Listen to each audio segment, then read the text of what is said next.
Yeah, you can mention, history-wise. Oh, yeah. Let's get that real quick. Now, we're about to give you some history of Reuben. Reuben, brothers and sisters, are the Aborigines of Australia. Now, it's deep that we brought this out years ago on a documentary, The 12 Lost Tribes Found.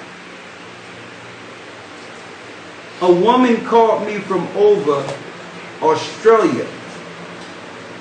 A European woman called me from over Australia. And she sent an email and asked could I call her. I called her. And she was from England. Now, mind you, brothers and sisters, at this time, I had no circumstantial evidence because I've never went to Australia, right?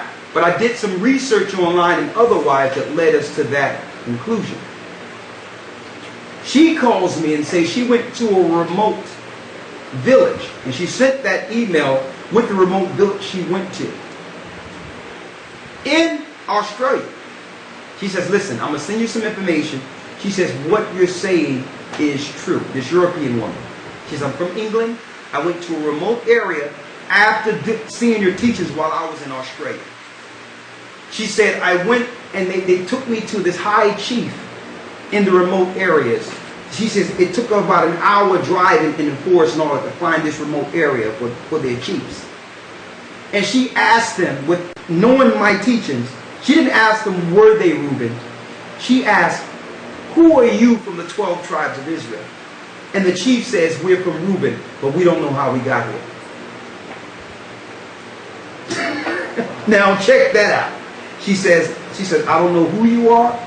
I don't know what's going on. First she was asking, she says, are you, and I'm not, she says, are you and that other fellow, could you be the two witnesses? I'm like, listen, sister, I'm not into none of this witnesses stuff. I'm a servant of the Most High, and I'm just here to teach. She says, I've been trying to figure something out. I went to your teachings. I was in Australia, and while I was there, I knew it was God. She said, Jesus. She said, so I went to a remote area, and I asked the chief which one of the tribes you are, and this chief said, I'm from Reuben, but we lost the history of how we got here. She says, what you're saying is true. You're on to something. I'm like, well, thank you. I'm like, thank you. Are you baptized? Would you like to become a part of the church? I never heard from her again after that. But she verified everything we were teaching. Went there, sent me all types of information of this particular tribe that was in this remote area where their chief still had history intact.